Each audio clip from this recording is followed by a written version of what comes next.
119వ కీర్తన 18వ వచనాన్ని చదువుదాం. నేను నీ ధర్మశాస్త్రమునందు ఆశ్చర్యమైన సంగతులను చూచున్నట్లు నా కన్నులు తెరువుము. ఆమేన్. మనము లోకాన్ని చూడాలంటే మనకి ఏముండాలి? కన్నులు ఉండాలి. ఏముండాలి? కన్నులు ఉంటేనే లోకాన్ని చూడగలుగుతాం. అయితే దేవుని గ్రంథములో ఉన్న ఆశ్చర్యకరమైన సంగతులు తెలియాలంటే కూడా ఉన్న కన్నులు తెరవబడాలి. ఉన్న కన్నులు సరిపో. ఈ ఉన్న కన్నులు తెరవబడితేనే దేవుని ఆశ్చర్యమైన సంగతులు అర్థమవుతాయి. ఇందులో ఆ ఆశ్చర్యమైన సంగతులు ఎన్నో రాయబడ్డాయి. ఎన్నో ఆశ్చర్యమైనటువంటి రాయబడ్డాయి. భక్తుడు అంటున్నాడు, అయ్యా ఆశ్చర్యమైన నీ కార్యాలు, నీ సంగతులు, ఆ ధర్మశాస్త్రంలో రాయబడ్డ ఆ సంగతులు చూచున్నట్లు నా కన్నులు తెరువయ్యా. నా కన్నులు తెరిస్తేనే నాకు అవి అర్థమవుతాయని చెప్తున్నాడు. బైబిల్ చదివేటప్పుడు కూడా, దేవా ఈ రోజున నాకు ఆశీర్వాద వచనం చూపించు, నా స్వస్థత బాగుపడే వచనం చూపించని కాకుండా, ప్రభువా నేను వాక్యం చదువుతుంటే నాకు అర్థమయ్యేలా నా కన్నులు తెరువు అని బైబిల్ చదవాలి. అప్పుడు అసలు బైబిల్ అంటే, దేవుడు అంటే, మాటలు అంటే అర్థమవుతుంది. రోజున చాలా ప్రాముఖ్యమైన విషయాలను పరిశుద్ధాత్మ దేవుడు మనతో మాట్లాడబోతున్నాడు.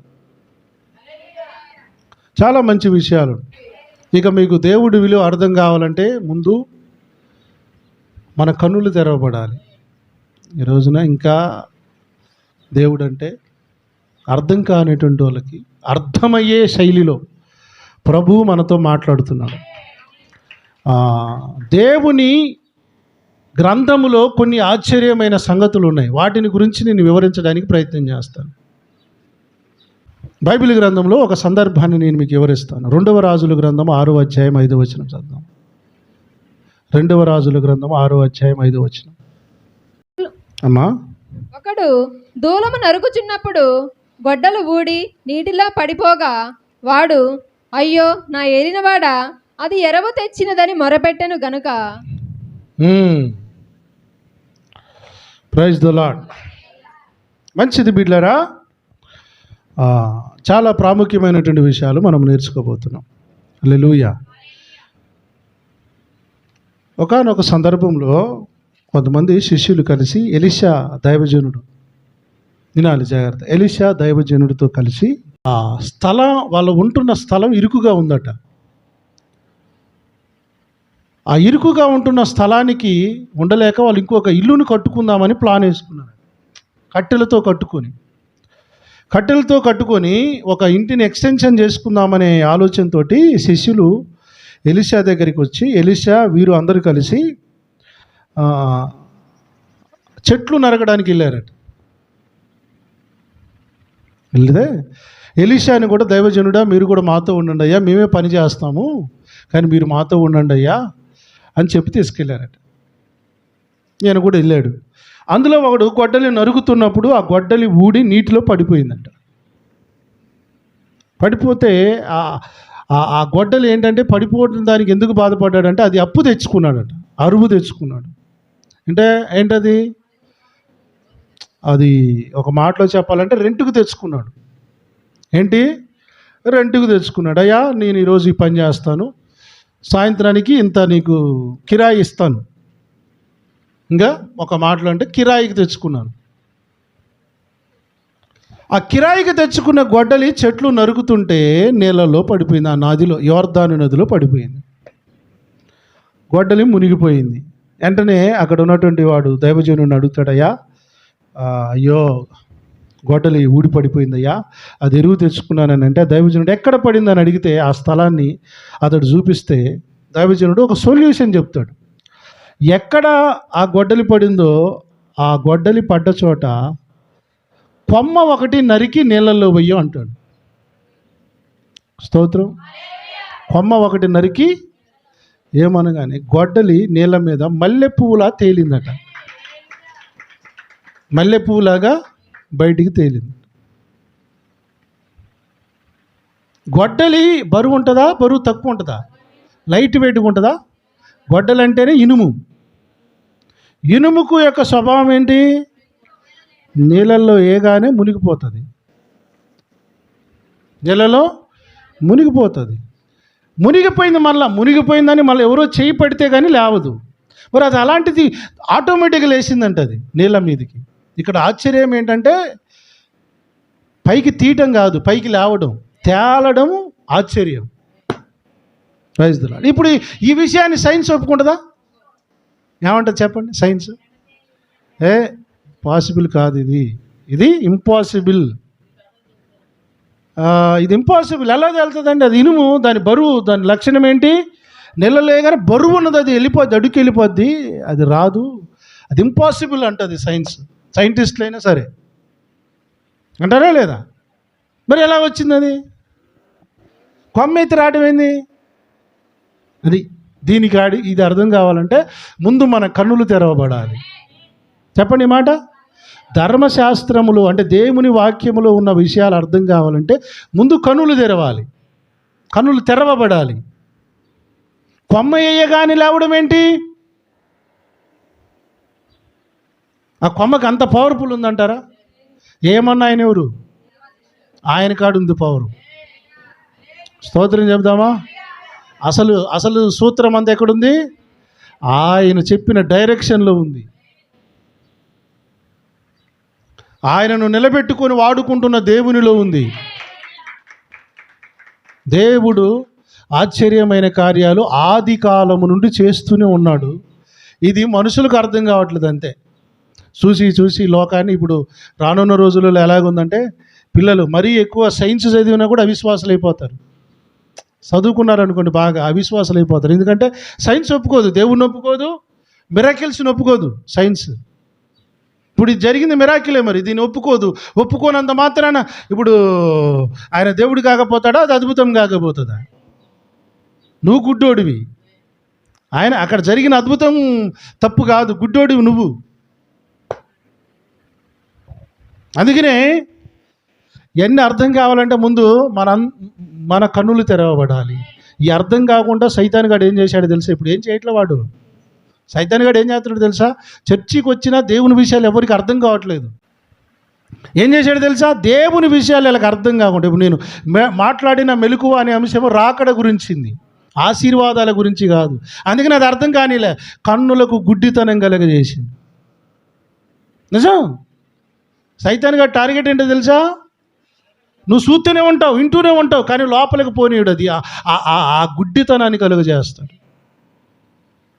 అది పోవాలంటే ముందుగానే ప్రార్థనలోకి వచ్చినప్పుడే, ఇక మందిరంలోనికి వచ్చేటప్పుడు లేదా వాక్యం వింటున్నప్పుడు, ప్రభు ఈరోజు నాతో మాట్లాడు, ఇప్పుడే నేను కళ్ళు మూసుకొని దేవా నాతో మాట్లాడు, పరిశుద్ధాత్మ దేవుడా నాతో మాట్లాడు, నీ గ్రంథములో రాయబడిన ఆశ్చర్యమైన సంగతులు నేను తెలుసుకొనున్నట్లు నా కన్నులు తెరువు. ఆమెన్.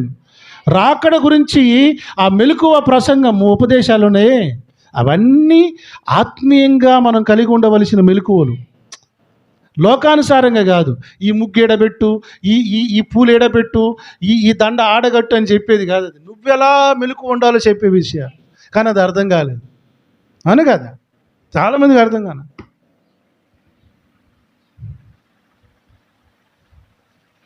ఎందుకు అర్థం కాలేదంటే అవిశ్వాసులైన వారి నేత్రములకు గుడ్డితనం కలుగజేశాడు సైతానుగాడే.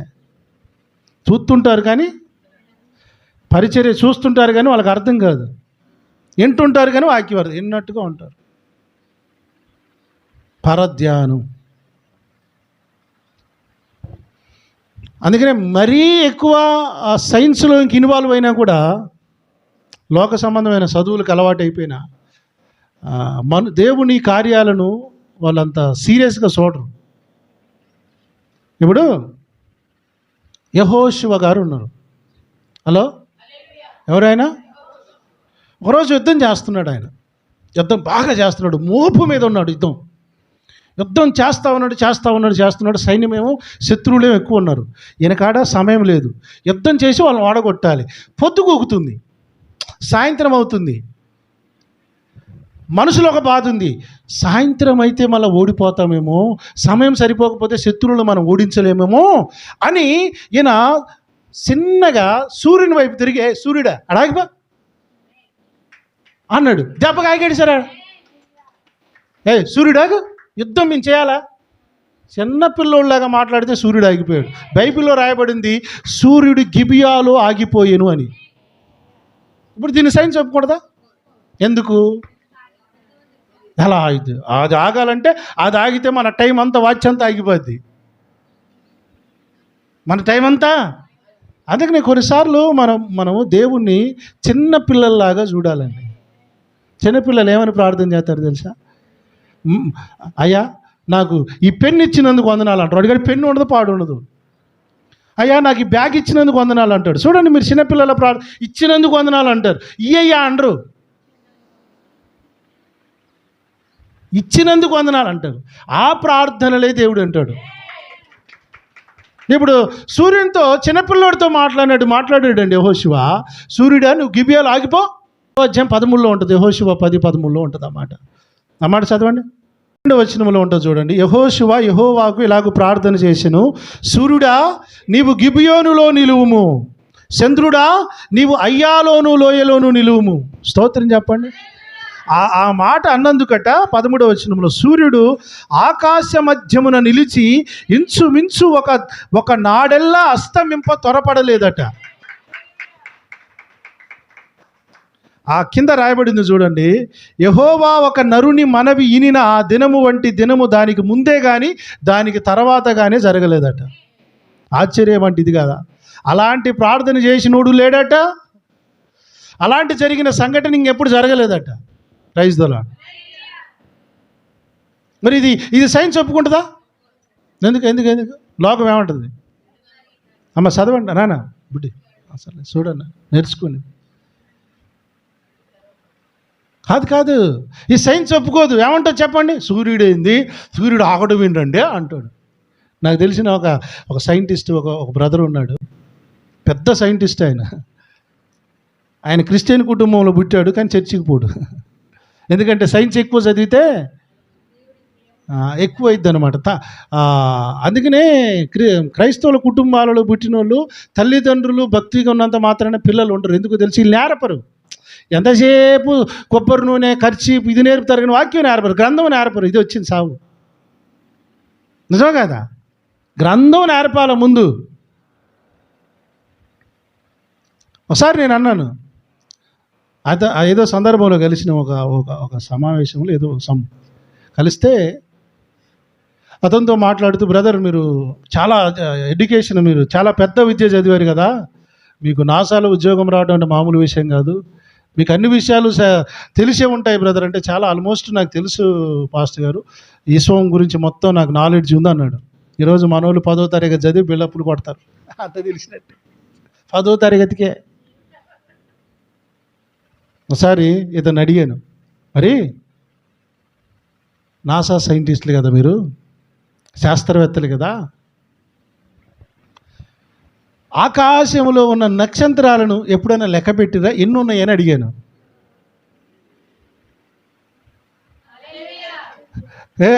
అది సాధ్యపడదండి, అది అసాధ్యం, ఎవరు లెక్కేయలేరు. ఈ విశ్వంలో అనంతమైన నక్షత్రాలు ఉన్నాయి, వాటిని లెక్క పెట్టలేము అన్నాడు.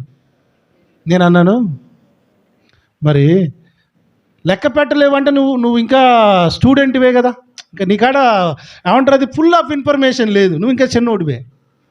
బైబిల్ గ్రంథంలో దేవుడు ఒక చోట కీర్తనల గ్రంథంలో రాశాడు, ఆకాశ నక్షత్రములను నియమించి వాటికి పేర్లు పెట్టాడని ఉంది. మరి ఇప్పుడు సుప్రీం సైన్స్ కాదు, దేవుడే. ఆ మాట చూపిస్తాను చూడండి, కీర్తనల గ్రంథము 147:4 ఉంటుంది. కీర్తనలు 147:4. సంఖ్యను ఆయన నియమించి ఉన్నాడు, వాటన్నిటికీ పేర్లు పెట్టుచున్నాడు. ఇప్పుడు సుప్రీం సైన్సా దేవుడా? సైన్స్ కూడా తెలియని చాలా మర్మాలు ఉన్నాయి బైబిల్లో. అందుకనే పిల్లలకి కొబ్బరి నూనె ఖర్చీపులు ఈ నేర్పకండి, దీవెనులు ఆశీర్వాదాలు దేవుని గ్రంథాన్ని నేర్పండి, వాక్యం నేర్పండి. అప్పుడు మీ పిల్లలు నువ్వు సచ్చినా మంచిగా దేవుణ్ణి పట్టుకొని బతుకుతారు. ఇప్పుడు ఏమనుకుంటుందంటే లోకం చదువు జ్ఞానం గొప్పది అనుకుంటున్నారు. ఇంతకంటే జ్ఞానం ఏం లేదు ప్రపంచంలో. అది అర్థం కాలేదు అంతే. ఎంతసేపు దీవెన, తలనొప్పి, కడుపు నొప్పి, దయ్యం, భూతం, శాతబడి, ఇదే అర్థమైంది మనోళ్ళకి. ఆశ్చర్యమైన సంగతులు ఉన్నాయి సార్. ఒక భక్తుడు యెహోషువ ప్రార్థన చేస్తే సూర్యుడు ఆకాశంలో అసలు కదలడానికి లేదు, ఆగిపోయాడట. అలాగే ఒక రోజంతా అటు నిలబడిపోయాడట. ఎంత అద్భుతం ఇది! ఇది సైన్స్ ఒప్పుకోదు మరి. ఆశ్చర్యమే కాదా? ఇప్పుడు బైబిల్ గ్రంథంలో యేసు ప్రభు వారికి ఒక పేరు ఉంది, ఆశ్చర్యకరుడు. ఏం పేరు? ఆశ్చర్యం అంటే ఏంటో తెలుసా? నోరెలా పెడతారు. అందుకే ఆయన దేవుడు అనేది. మరి ప్రైజ్ ద లార్డ్. ఒక గుడ్డోడు ఉన్నాడు బైబిల్లో. ఒక్కోడు కాదు, చాలా మంది ఉన్నారు. పుట్టు గుడ్డువాడట. ఏం పేరు? పుట్టు గుడ్డోడు అంటే అర్థమైంది కదా, కండ్లు కూడా తయారు కాని గుడ్డోడు. హలో, కనుగుడ్లే తయారు కాని గుడ్డోడిని పుట్టు గుడ్డోడు అంటారు. అలాంటి గుడ్డోని కాడికి యేసయ్య వచ్చి ఉమ్మి మట్టిలో కలిపి కండ్లకు రాస్తే కండ్లు వచ్చినాయి. ఎలా వచ్చినాయి? అప్పటికప్పుడే దేవుడు ఆ గుడ్లను తయారు చేసే ఆ కార్యం చేసినాడు. ఆశ్చర్యకరుడు అండి ఆయన. ఆశ్చర్యకరుడు అంటే పాటలకే కాదు, ఆయన క్రియలు కూడా ఆశ్చర్యమే. అప్పటి వరకు వాడికి అసలు గుడ్డే లేదట. ఇది అర్థం కావాలంటే ముందు మన కన్నులు తెరవాలి. ఇప్పుడు గుడ్డోళ్ళు ఎవరంటే కన్నులు లేనోడు కాదు, కన్నులుండి దేవుడు అర్థం కానోడు అసలు గుడ్డోడు. Praise the lord. నిజమే కదా నేను చెప్పేది? గుడ్డోళ్ళు కన్నులు లేనోళ్ళు కాదు, కన్నులున్నా దేవుడు అంటే అర్థం కానోడు అస్సలు సెసలు గుడ్డోడు. ఎట్ట తయారైనా? ఏ డాక్టర్ నన్ను పోయి, సార్ డాక్టర్ గారు ఇది పాసిబుల్ అయితే సార్ అని అడగండి, ఇంపాసిబుల్ అంటాడు. ఎలా సార్ ఇది కాదంటాడు. ఇంపాసిబుల్ అది. నీకు అసాధ్యం రవై, నాకు కాదు. మనుషులకు అసాధ్యమే, దేవునికి సమస్తము సాధ్యమే. All things are possible to me అంటాడు ఆయన. ఇది అర్థం కావాలంటే ముందేం కావాలి? కడుపు నింపుకోవద్దు, కన్నులు తెరవాలి. ప్రైజ్ ద లార్డ్ చెప్దామా? ఒక చెయ్యి లేపి లేపి లేపి ఒక సాధు ఇలా లేపి వాళ్ళ దేవుడికి ఏం మొక్కుకున్నాడో లేవాడు పాపం, మొక్కుకొని ఆ చెయ్యి ఎండిపోయింది. ఏంటి? బైబిల్లో కూడా ఒకడు ఉన్నాడు, ఊచ చెయ్యి గలవాడు. ఏంటి ఊచ చెయ్యి అంటే అర్థం ఏంటంటే, ఊచ చెయ్యి అంటే పూర్తిగా ఎండిపోయింది. అది అందులోకి జీవం సప్లై లేదు, బ్లడ్ సప్లైషన్ లేదు. ఎలా ఉంటాడు? కొంతమంది ఎట్నే నడుతుంటారు, చూసారా మీరు? ఎట్నే నడుతుంటారు. ఇది ఇట్లా అవదు. దేవాలయంలో వచ్చి కూర్చున్నాడంట వాడు. ఎక్కడ వచ్చి కూర్చుంటే యేసయ్యను చూశాడు. మార్క్స్ వార్త 3లో ఉంటుంది, 3వ అధ్యాయం 3లో ఉంటుంది. వాడిని చూసి యేసయ్య వాడిని బాగు చేయడానికి రెడీగా టైం కోసం వెయిట్ చేస్తున్నాడట. వారి హృదయ కాఠిన్యమునకు దుఃఖపడి కోపముతో వారిని కలియ చూసి, నీ చెయ్యి చాపుమని ఆ మనుషునితో చెప్పాను. స్తోత్రం చెప్దామా? వాడు తన చెయ్యి చాపగా అది బాగుపడెను. How is possible? నేను అడుగుతాను. అక్కడున్న శాస్త్రాలు చెప్పేటోళ్ళు ఇంతమంది ఉన్నారు కదా, ఒకడన్నా బాగు చేసినాడా?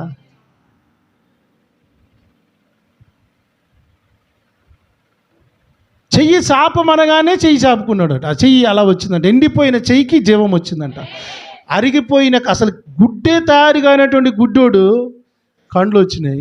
ఎండిపోయి రక్తమే సప్లై లేనటువంటి ఈ ఊచ చేయగలిగినోడు బాగుపడిపోయాడు. ఇది ఆశ్చర్యం కాదా? ఇది చూడాలంటే ముందు నీకు సైన్స్ కాదు అర్థం కావాల్సింది, దేవుడు. ఎవరు? దేవుడు అర్థం కావాల్సింది. ఇది అర్థం అయిందంటారు ఈరోజు చాలా దేశాలలో. తల్లిదండ్రులు పిల్లలకు భక్తి నేరకపోవడాన్ని బట్టి భక్తిహీనులు అయిపోయారు. ఇంకా నేను చెప్తున్నాను చూడండి,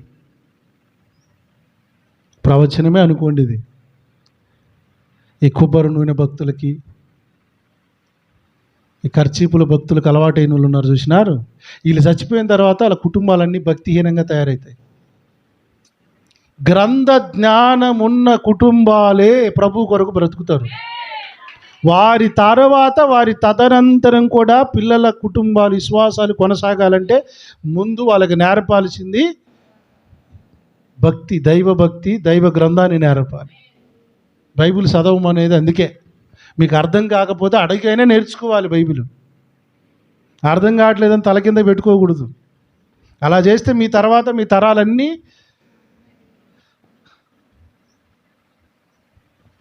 ప్రైజ్ ద లార్డ్. దానికి నేను మీకు చెప్పాను కదా గొడ్డలి కథ. హలో, దాని ఆత్మీయ కోణంలో నేను మీకు చెప్పనా? ఆత్మీయ కోణంలో చెప్తాను. అర్థమవుతుందమ్మా మీకు? అర్థమవుతుందా? అర్థమా వ్యర్థమా? ఆత్మీయ కోణంలో చెప్తాను మీకు. గొడ్డలికి ఉన్న స్వభావం ఏంటంటే మునిగిపోవడం, అది లేవదు. ఆ ఇనుమును మనిషి పాపపు జీవితానికి సాదృశ్యంగా పోల్చుకోవాలి. మనిషి పాప జీవితానికి పోలిస్తే మనిషిని ఎప్పుడు కూడా మనిషి పాప సముద్రంలో మునిగిపోయేవాడే. ఋషులు కూడా మీరు చూడండి, ఎప్పుడు కూడా ఏమని ప్రార్థన చేస్తారో తెలుసా? వారు ఇప్పటికి కూడా still they are praying to God. వాళ్ళ దేవునికి ఏమంటారు తెలుసా? పాపోహం పాపకర్మం పాపాత్మం పాప సంభవం కృపాయ దేవా శరణాగత వత్సలం. ప్రతిరోజు ప్రార్థన చేయకుండా బతకరాళ్ళు. పాపోహం పాపకర్మం అంటే పాపము, మేము పాపములోనే పుట్టామయ్యా, పాపములోనే చచ్చిపోతున్నాము, పాపమే మమ్మల్ని ఏలుబడి చేస్తున్నది, దయతో మమ్మల్ని కరుణించరా బాబు కృపామయ్య. ఆ ప్రార్థనకి అర్థం అదే. వాళ్ళు చేస్తూనే ఉన్నారు కానీ వాళ్ళని కరుణించే కృపామయుడు వాళ్ళ దాంట్లో ఎవరికి దొరకలే. ఎప్పటికీ దొరికితే ఆ ప్రార్థన చేయరు. ఇంకా లేదు, ఒకసారి దొరికిన వాడు ఆ ప్రార్థన చేయడు. దొరకలేదు కనుక ఇంకా still they are praying to unknown God. ఆ దేవుడు మాకు దొరికాడు. పాపోహం పాపకర్మ పాపాత్ములమే, పాపములో పుట్టిన వాళ్ళమే, మేము పాపము సముద్రంలో మునిగిన వాళ్ళమే. ఆ కొమ్మ ఉందే, దైవజనుడు వేయమన్న కొమ్మ, ఆ కొమ్మే ప్రభు అయిన యేసు. మా జీవితంలోనికి వచ్చిన తర్వాత మేము కూడా లేపబడ్డాం. ఇప్పుడు పాపము మా మీద ఏలుబడి చేయదు. ఆత్మీయ జీవితంలో ఇలాంటివి మనకు అర్థం కావాలి. ప్రభు అయిన యేసయ్య మా జీవితంలోనికి వచ్చినాక మేము మునిగలే, ఇంకా లేచినాం, తేలినాం. పాపాన్ని రక్షించే దేవుడు మీరు మీరు ఏ గ్రంథంలో చూడండి దొరకడు. అందుకనే వాళ్ళ దేవుళ్ళందరూ పాపం చేస్తూ ఉన్నారు కనుక అసలు పుణ్యాత్ముడైన దేవుడే ఉండకూడదని వాళ్ళు ఫిక్స్ అయిపోయారు. ఉండకూడదు, పరిశుద్ధుడైన దేవుడు ఉండకూడదు. ఎట్టుంటాడు అట్టుండడు, ఉండకూడదు. ఉండటానికి వీలు లేదు, బురద చెల్లేద్దాం.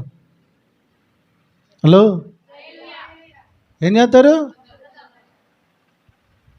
యేసు ప్రభు బైబిల్ గ్రంథంలో ఒక మాట రాయబడింది, ఏబు గ్రంథంలో, పాప సహితునిలో నుండి పాపరహితుడు పుట్టగలిగిన ఎంత మేలు.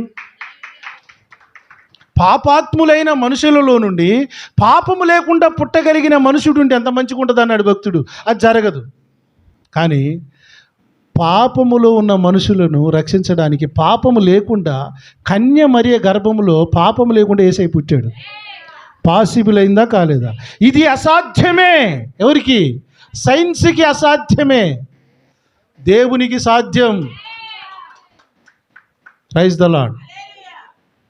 గొడ్డలి లేవటం ఎట్టా ఇంపాసిబుల్ నీకు ఇంపాసిబుల్. పురుషుల సంయోగం లేకుండా మనుషులు పుట్టడం అసాధ్యమే సైన్స్కి వైద్యానికి. బట్ గాడ్, దేవునికి పాసిబుల్. హలో, అందుకే ఆయన దేవుడు అయ్యాడు, అందుకే ఆయన పరిశుద్ధుడు అయ్యాడు. యేసు ప్రభు వారిని జీర్ణించుకోలేకపోతున్నారు. ఇప్పుడు ఒక మంచోడు ఉన్నాడు అనుకోండి, మంచోని జీర్ణించుకోలేదు. మీరు చూడండి, లంచాలు తీసుకునేటోడు, లంచం తీసుకునేవాడు ఎవడన్నా ఉన్నాడు అనుకోండి, అస్సలు యాక్సెప్ట్ చేయడాడు. వాడికి నిద్రపడి దీన్ని దొరికియాలా, ఈయన ఎక్కడో ఒకటి ఇరికియాలా. ఏంటి ఇరికెత్తారు, యాడనో ఒకటి ఇరికెత్తారు. పాపం లేదు అని చెప్తావు నువ్వు. ఇందాక మనం చదివిన వచ్చే చేతి కలవని వాడిని బాగు చేయడానికి పోతే ఆ రోజు విశ్రాంతి దినాన ఏ పని చేయకూడదు, ఇంట్లో పొయ్యి కూడా వెలిగించుకోకూడదు, నడవకూడదు, ఒక మైలుకు మించి నడవకూడదు.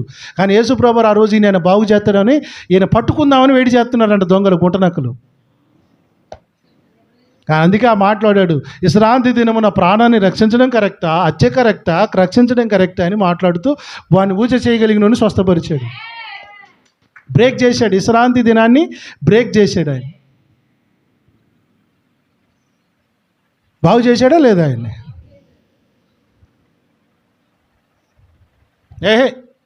దేవుడు అనేవాడు మా దేవుళ్ళు అందరిద్దరు ముగ్గురు పెట్టుకొని మోసం చేసి 16,008 మందిని పెట్టుకొని ఏనట్టుంటాడు పరిశుద్ధుడని. నా యందు పాపమున్నదని మీలో ఎవడు స్థాపించునని సవాలు చేశాడు. ఆ దేవుని కాడికి వచ్చేసరికి వీళ్ళంతా తేలిపోతున్నారు. వీళ్ళంతా ఏమవుతున్నారు, ఇక తేలిపోతున్నారు. కాబట్టి ఏం చేయాలి, ఏదో ఒకటి కాల్చి మీదేయాలి, ఏదో ఒకటి కాల్చి వాళ్ళు వేస్తూనే ఉంటారులే, మనం ఆరుపుకుంటూ పోతాం. వాడు గాలుతుంటాడు, మనం ఆరుపుతుంటాం. ఎందుకు? ఆయన దైవత్వాన్ని నిరూపించుకోవాల్సిన అవసరం ఆయనకి లేదు, ఆయన సేవకులంగా నాకుంది. ఆయన దైవత్వాన్ని నిరూపించి ఇప్పుడు ఆయన ఆశ్చర్యమైన కార్యాలను నిరూపించే బాధ్యత మా మీద ఉంది. ఆయన పెట్టింది తినడమే కాదు, ఆయన కొరకు సావడానికైనా, ఆయన కొరకు ఎంత దూరం వెళ్ళడానికైనా రెడీగా ఉండాలి. ప్రైజ్ ద లార్డ్ చెబుదామా? హల్లెలూయా. ఇప్పుడు ప్రభు అయిన యేసుని నమ్మడం అంటే అర్థం ఏంటో తెలుసా? ఆ పాపములో నుండి జీవపు వెలుగులోనికి రావడం. ఇప్పుడు మేమందరం ఎటు వచ్చినాము?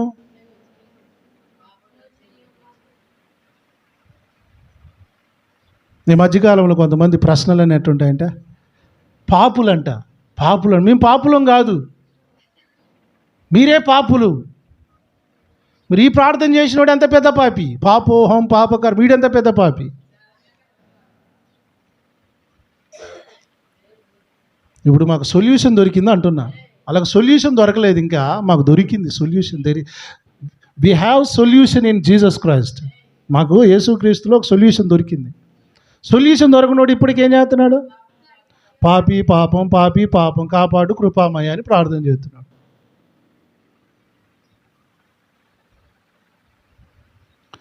ఇప్పుడు దొరికినాడు కనుక మన అందరికీ ఒక నిరీక్షణ దొరికింది. మనం అందరూ ఇప్పుడు చచ్చిపోయినా మనకు ఒక నిరీక్షణ ఉంది, డైరెక్ట్గా దేవుడు, ప్రభు, పరలోకం, దేవుని రాజ్యం. వాళ్ళకి ఇంకా నిరీక్షణ దొరకలే. సైతాన్ గడు ఏం చేస్తున్నాడు తెలుసా? నరకం అంటున్నారు. పొద్దుగూకులు వాడు ఊకి లేచిన కాంచి నా నరకం గురించి వాళ్ళకేం పనే, నరకం లేదని చెప్పు. ఇప్పుడు అదే జరుగుతుంది. నరకానికి పోతారట. యేసు ప్రభు నమ్ముకోకపోతే ఈ ఎట్టకారంగా మాట్లాడుతున్న వాళ్ళు ఉన్నారు, చూశారు మీరు? ఎట్టకారం నరకం అంట. నమ్మకపోతే నరకం పోతారంట. మా బైబిల్లో ఒక నరకం ఉందిరా నాయన, 30 నరకాలు ఉన్నాయి. మరి వాటి గురించి చూడని చెప్పటంటే ఒక్కటి చెప్పట్లా. నమ్మి బాప్తిస్మం పొందినవాడు, మరి నువ్వు చెప్పు ఎలా రక్షించబడతావు? నువ్వు చెప్పు ఎలా రక్షించబడతావు? సొల్యూషన్ చెప్పాలి కదా. ఇప్పుడు 10వ తరగతి చదివిండు ఒకడు, ఇంకా 11వ తరగతి ఇంటర్మీడియట్ లేదా అంటాడు. ఇప్పుడు తప్పు ఎవరిది? చదువు లేదా? ఇప్పుడు 10 తర్వాత చదువులు లేవా? ఈడేమనుకుంటున్నాడు, నేను 10 చదివినా ఇంకా తర్వాత పై చదువులు లేవా అనుకుంటున్నాడు వాడు. ఇప్పుడు తప్పు ఎవరిది? ఎర్రెంగలప్ప ఈడు. 10 తర్వాత చదువులు ఉన్నారా నాయన? పాపానికి శిక్ష నరకం ఉంది, నరకాన్ని తప్పించుకునే మార్గం ఉంది. దాని తర్వాత తప్పించుకున్నాక పోయే ప్లేస్ గురించి కూడా రేపు చెప్పాడు. అది మీ వాళ్ళు చెప్పట్లా, బైబిల్ క్లియర్గా ఉంది. అందుకే మేము చెప్తున్నాం, నరకం పరలోకం స్పష్టంగా చెప్పాలి. ఇది మా డ్యూటీ.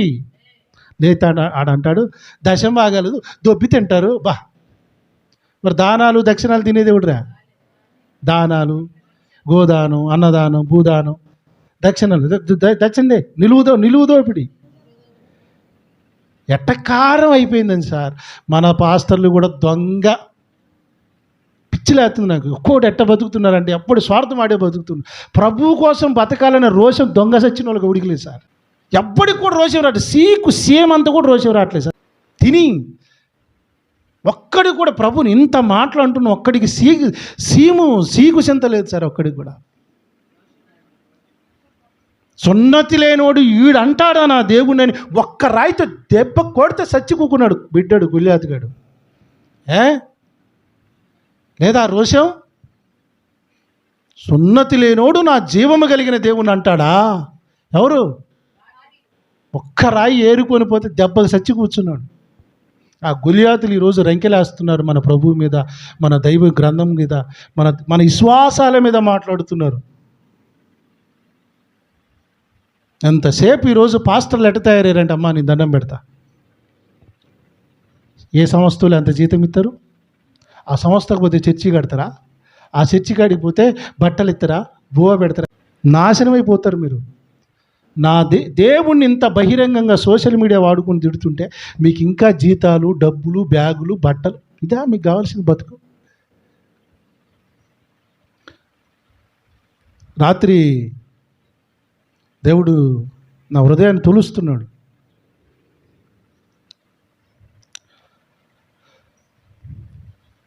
ఈ ఆధునిక కాలంలో క్రీస్తు కొరకు పోరాటం ఏమో వెనకపడింది, వ్యాపారమేమో ముందుకొచ్చింది. పోరాటేవాడేమో వెనుకైపోయాడు, వ్యాపారం చేసుకునేవాడేమో ముందుకొచ్చాడు.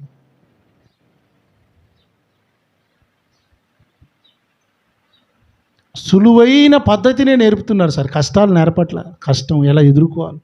ఈ ప్రాస్పరిటీ బోధకులు అందరూ కలిసి ఇదే తీసుకొచ్చినారు. దీవెన, ఆశీర్వాదం, నీకు ఏ కష్టం రాదు, ఏది రాదు అని చెప్తున్నారు తప్ప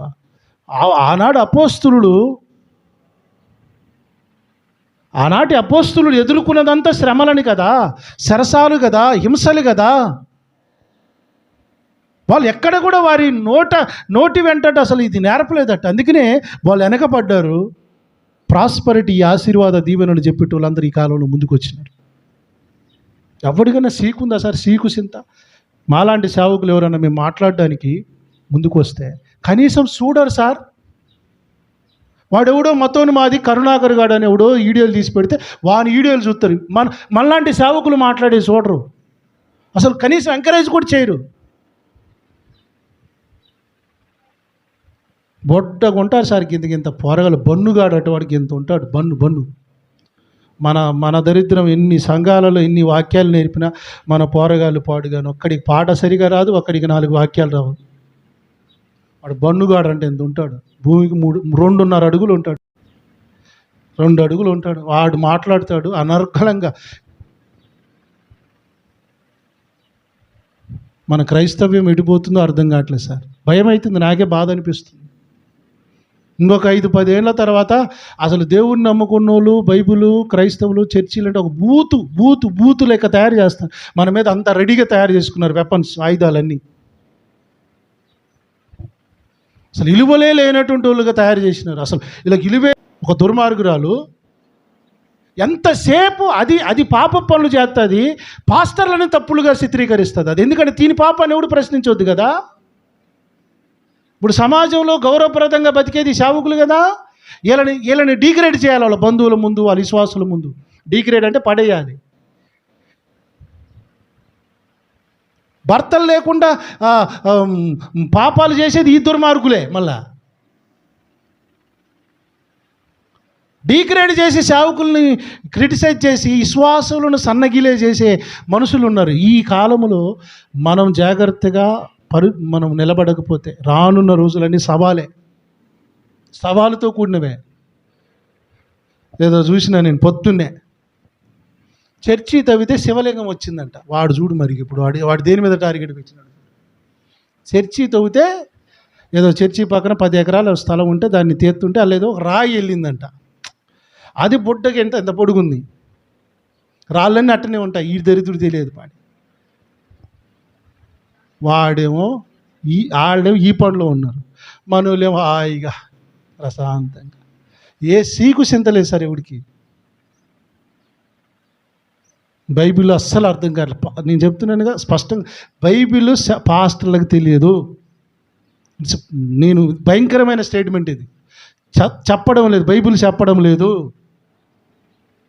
చెప్పితే ఈ మతోన్మాదికి బుద్ధి చెప్తాడు, తెలిస్తే వాడి నోరు మూపిస్తాడు. చెబితే సంఘాన్ని మేలుకొలుపుతాడు, సంఘానికి నేర్పుతాడు. వాడికి నేర్పడమే కంటే ముందు మనోడికి నేర్పాలి. ఇప్పుడు ఇన్ని అంటారు కదా, ఇప్పుడు ఇన్ని చెప్పాను కదా, ఇంటికి వెళ్ళిన తర్వాత ఎవడి వీడియోనే కనబడుతుంది. ఎవడి వీడియోను చూసి అయ్యగారు ఇదంటేగా, బైబిల్ ఇది ఉందంటేగా అని ఎవడన్నా విశ్వాసులు అడుగుతుంటారు సార్ మనల్ని. వాళ్ళు ఇప్పుడు మేము ఇన్ని సంవత్సరాలు చెప్పింది అర్థం కాదు, ఎవడో చెప్పిన వీడియో, మొత్తం మాది వీడియో చూసి బైబిల్లో ఇది ఉందంటగా అయ్యగారు అని అడుగుతారు. వాడు ఎక్కించడం కూడా అట్నే ఎక్కిస్తున్నాడులే. రే నాయన, బైబిల్లో పాపం చేసిన మనుషులు ఉన్నారు కానీ పాపము చేసిన దేవుడు లేడు. అర్థమైందా మీకు? పాపము చేసిన మనుషులను దేవుడు చూపించాడు కానీ తాను పాపం చేయలేదు. తన యందు పాపం ఉన్నదని నిరూపించు అన్నాడు.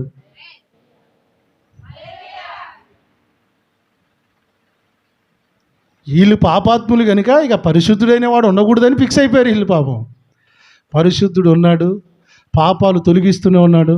స్టిల్ ఈ ఈజ్ అలైవ్, ఇంకా ఆయన బ్రతికే ఉన్నాడు, సజీవుడిగా ఉన్నాడు, సజీవుడిగానే ఉన్నాడు. ఇంకోటి చెప్పనా, ప్రపంచంలో ఎంతమంది ఎన్ని చేసినా నిప్పుకు సెదలు పట్టదో. యేసు పరిశుద్ధతకు నువ్వు ఎంత బురద చల్లినా మీ వల్ల కాదు. ప్రపంచంలో యూనివర్సల్ గాడ్ ఆయన. నువ్వు ఎన్ని ప్రయత్నాలు చెయ్యి, నెవర్, ఇది ఆగదు. ఇది నార్త్ ఇండియాలో మేమందరం కొన్ని సంవత్సరాలు ప్రార్థన చేసిన, ప్రభువా నార్త్ ఇండియా అంటే అది ఆ పాన్ పరాగులు నవ్వుతారు చూసినారు. హలో ప్రభు, ఆ దేశం, ఆ ప్రాంతంలో, ఆ రాష్ట్రాలలో ఉజ్జీవం ఇవ్వయ్యా అని ప్రార్థన చేసినాం, చాలాసార్లు చేసినాం. పంజాబ్ అనే రాష్ట్రం ఒకటి ఉంది, మొత్తం క్రైస్తవులు అయిపోయారాడ. మ్యాక్సిమం ప్రభువుని నమ్ముకున్నారు అందరూ సిక్కులే, సింగులు బల్లే బల్లే బల్లే అంటారుగా, వాళ్ళే సింగులు బల్లే బల్లే బల్లే అని ఎగురుతారుగా. మొత్తం ఇప్పుడు వాళ్ళు ప్రభువుని నమ్ముకున్నారు. ఉజ్జీవం మొదలవుతాయి సార్. దుర్మార్గులు అన్ని ప్రయత్నాలు చేసినా దేవుడు ఆడుకునే సేవకులు లేపుకుంటూనే ఉంటాడు. హల్లెలూయా. అందుకనే ఇక దీన్ని ఎట్టనైనా చేసి దీన్ని ఆపాలి. ఇప్పుడు ఏం చేయాలి? ఆపాలి, ముందు ఆపాలి. దీన్ని ఆపాలంటే ఏం చేయాలి తెలుసా? కుక్కని చంపాలనుకో, ముందు పిచ్చి కుక్కని ముద్రేయాలి దాని మీద. ఏంటి? ఇప్పుడు క్రైస్తవ్యం పరిశుద్ధుడు, దేవుడు పరిశుద్ధుడు, దీని మీదనే నడుస్తుంది. ఇప్పుడు దాన్నే డ్యామేజ్ చేయాలి. ఇప్పుడు ఆ డ్యామేజ్ చేయడానికి ఎన్ని విధాలుగా ఉన్నాయి అన్ని ఎతుకుతున్నారు. ఇప్పుడు ఎన్ని ఎతికినా అందరి రంధ్రాలు కనబడతాయి కానీ ఈయన రంధ్రం కనబడదు. ఎక్కడ ఈయన పాపాలు ఎక్కడ కనబడు. నా యందు పాపం ఉన్నదని మీలో ఎవడు స్థాపించు, డైరెక్ట్గా. అందుకనే ఇది ఆగడం లేదు, సాగుతుంది. ఇప్పటికైనా క్రైస్తవులకు, సేవకులకు, దేవుని బిడ్డలకు మీకు చెప్తున్నాను, ఈ స్వస్థత, దీవెన, తైలం ఇవన్నీ పక్కన పెట్టేయండి. వారానికి ఒక చర్చికి పోవటం బంద్ చేయండి. ఒకటే మందను పట్టుకోండి, ఒకటే బోధను పట్టుకోండి. మీ గ్రంథాన్ని మీరు చదవండి. మీ దేవుని మీద ఆధారపడండి. మీ గ్రంథం మీద, మీ దేవుని మీద మీరు ఆధారపడితే మీ పిల్లల తరతరాలు ప్రభు రాకడ ఆలస్యమైతే వీళ్ళు ప్రభులో కొనసాగుతారు. హల్లెలూయా. లేదు అనుకోండి, మీ తర్వాత ఫుల్ స్టాప్. మీ కుటుంబం భక్తిహీనులుగా మార్చబడతారు, శాపగ్రస్తులు అవుతారు, నరక శిక్షకు పాత్రులు అవుతారు. గుర్తుపెట్టుకోండి. It is the open message. దేవుడు మనకి ముందు అర్థం కావాలి, లోకం కాదు. ముందు మనకు అర్థం కావాల్సింది లోకం కాదు. హగరు అనేటువంటి ఆమె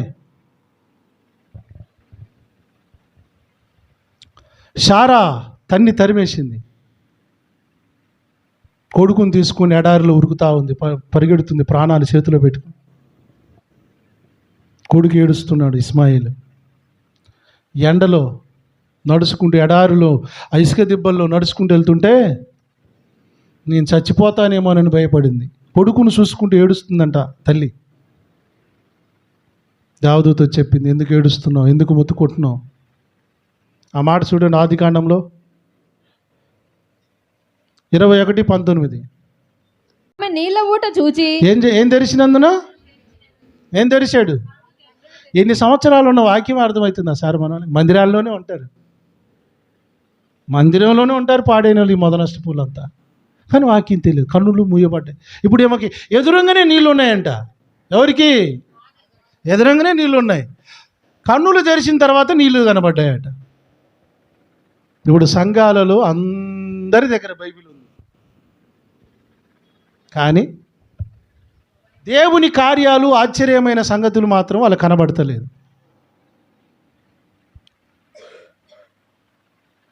హగరు కన్నులు తెరిచినందున నీళ్లు కనబడి తాగి ఆమె బతికి ఆమె కొడుకు బతికినారు. ఆమె బతికింది. గుర్తుపెట్టుకోండి, మీ తరాలు మీ కుటుంబాలు బ్రతకాలంటే ముందు మీరు దేవుణ్ణి తాగాలి, మీరు దేవునిలో ఉండాలి. ఆ తర్వాత మీ పిల్లలకు దేవుణ్ణి పరిచయం చేయాలి. వాడితో అప్పుడు నిబంధన చేశాడు ఇస్మాయిలుతో. అదే ఎడారిలో చచ్చుంటే మీ పిల్లలకి ఇదే నేర్పండి. ఆశీర్వాదం వస్తుంది, దీవెన వస్తుంది కాదు. అరే బాబు, పోయేటప్పుడు దబ్బుకునేదన్న లారీ బస్సు వచ్చి తగిలి చస్తావురా, చస్తే నరకానికి పోతావు కొడుక, ఏసై నమ్ముకు, ఇది చెప్పండి. భయం నేర్పాల ముందు. దీవెన, స్వస్థత, దీవెన దీవెన. రా సాగులు. ప్రభు లేకుండా చస్తే నరకానికి పోతారో కొడుకు అని చెప్పలేవా? ప్రభు లేకుండా బతికితే శాపగ్రస్తుడవరా, నువ్వు దేవుని దృష్టిలో భక్తిహీనుడు, నువ్వు దేవునితో వైరం పెట్టుకున్నాడు. ఇది నేర్పండి మీ పిల్లలకి. తండ్రులు తల్లులు చెప్పాల్సింది ఇది. ఎన్ని రోజులు మందిరాల్లోనూ ఉంటారు, కానీ రక్షణ అనేటువంటి ఆ నీళ్ళు కనబడు.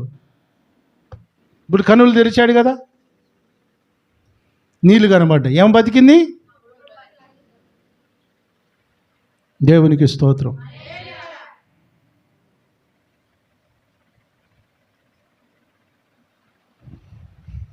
Praise the Lord. మన దేవుడు ఆశ్చర్యమైనటువంటి దేవుడు, అద్భుతాలు చేయువాడు. ఆయన కార్యాలు చూడడానికి ముందు మన కనులు కాదు, ఆయన ఇచ్చే కనులు కావాలి. హగరుకు ఆ కనులు తెరిచాడు ఆయన. ఆ కనులనే అపవాదిగాడు ఈ రోజున మన విశ్వాసులందరి మనోనేత్రాలకు గుడ్డితనం కలుగజేస్తున్నాడు. జాగ్రత్త, బీవేర్ ఆఫ్ సైతాన్. సాతాన్తో జాగ్రత్తగా ఉండండి. మీరు ఎంత వాక్యం చదివిన మీకు అర్థం ఎందుకు కావట్లేదు తెలుసా? అర్థం కానీయడు. నీకు అర్థమైతే భక్తి చేస్తావు, ప్రార్థనకి వెళ్తావు. టీవీలు ఎందుకు చూస్తావు నువ్వు? సినిమాలు ఎందుకు చూస్తావు నువ్వు? వేషధారణగా లోకంలో లోక సంబంధులతో నువ్వెందుకు మంతనాలు చేస్తావు? వాక్యం అర్థమైతే నువ్వు ఇవన్నీ చేయవు. అందుకే వాడు ఏం చేస్తాడు? వాక్యం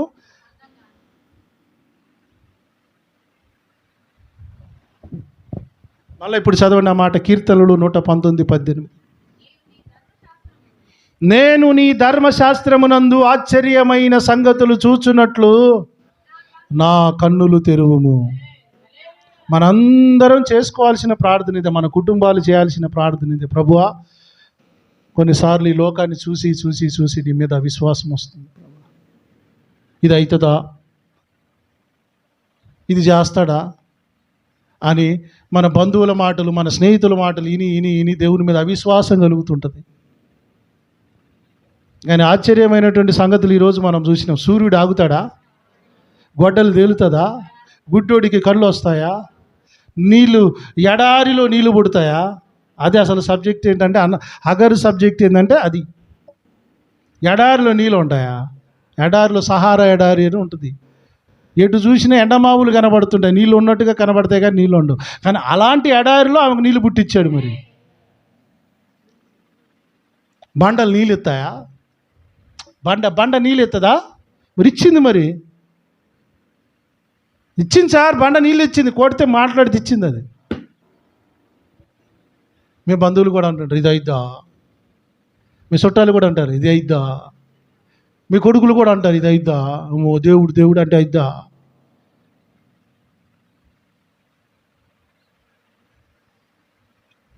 మొక్కై వంగనిది మానై వంగున. మొక్కలు ఇప్పుడు వాళ్ళు ఉన్నారా మొక్కలు? ఆ మొక్కలకి దేవుడు ఏంటి, ఆశ్చర్యమైన కార్యాలు ఏంటి, సూర్యుని ఎలా ఆపాడు వాళ్ళకి నేర్పితే వస్తుంది సార్ వాళ్ళకి. Praise the lord. నేర్పితే మనం నేర్చుకుని వాళ్ళకి నేర్పాలి.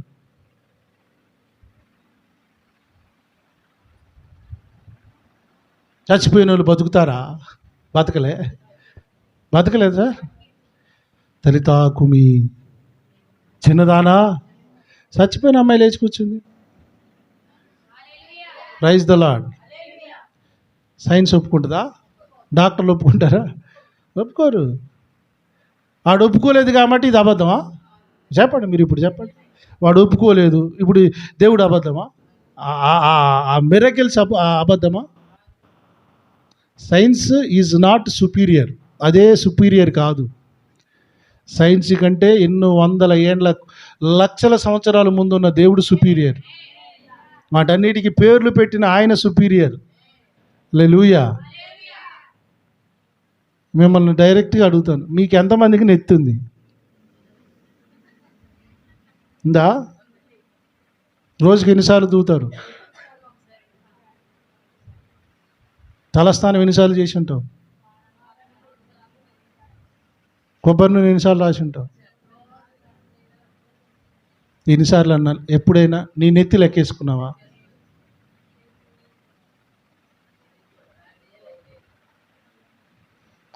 మన తల ఎంట్రికలన్నీ మన ప్రభు లెక్కేసాడు.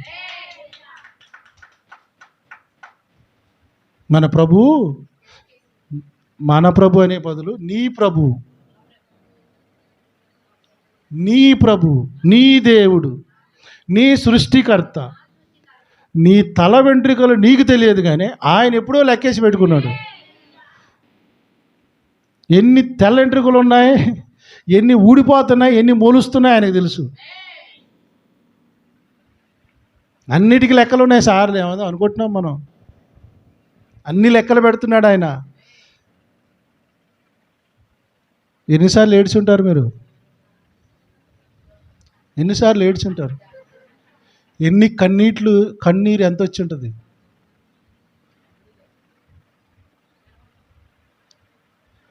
కన్నీటి సుక్కలు ఎన్ని వచ్చి ఉంటాయి? ఎప్పుడైనా లెక్కేసుకురా? వాటిని కూడా లెక్కేసాడు నా దేవుడు. కవిలలో పట్టించాడట. నీకు నాకు కన్నీళ్ళు ఎన్నిసార్లు కన్నీళ్ళు వచ్చినాయి మనకు తెలియదు, కానీ ఆ కవిలలో ఆయన దగ్గర ఇప్పటికీ రెడీగా ఉన్నాయంట. స్తోత్రం. అందుకనే అమ్మా వినాలి, పనికి మాలిన విషయాలకి ఏడవకండి, పనికొచ్చేదానికే ఏడవండి. ఏషదారులుగా లోడ ఏడ్చి కన్నీటిని వేస్ట్ చేసుకోకండి. అది కూడా వాల్యుబులే, అది కూడా విలువైనవి. వాటిని ఆయన దాచిపెడుతున్నాడంటే ఎంత విలువైందండి అది. నువ్వు ఎన్నిసార్లు నీ మనసుకు కన్నీళ్ళు రావాలంటే మామూలు కాదులేండి, అది ఒట్టోళ్ళకి రావు. ఏదో లోకంలో ఒక సామెత ఉంది, ఏడ్చే ఆడోళ్ళనా ఏడ్చే మగోళ్ళనా అంటారు. కానీ దేవుని దృష్టిలో ఏడుపు ఎందుకు వస్తుందో తెలుసా? ఆ హృదయానికి ఆ బాధ తగిలినప్పుడు ఆ ఎమోషన్ బయటకు వస్తుంది. ఆ మనస్సాక్షికి బాధపడినప్పుడు వస్తాయి ఆ సుక్కలు. అంటే దేవుడు ఆ బాధ కూడా దేవుడు పెట్టుకుంటున్నాడంట. ఆయన నెత్తికి లెక్క ఉంది, కన్నీటి సుక్కలకి లెక్క ఉంది. హల్లెలూయా.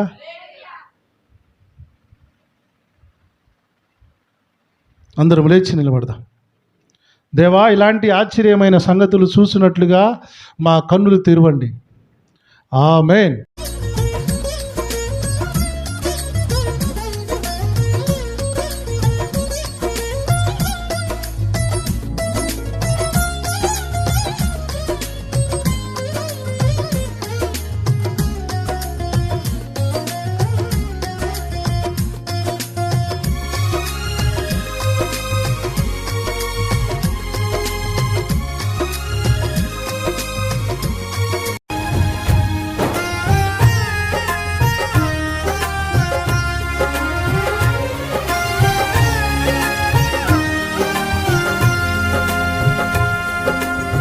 శుభకరమైన తొలి ప్రేమనునే మరువక జీవింప కృపనీయవా.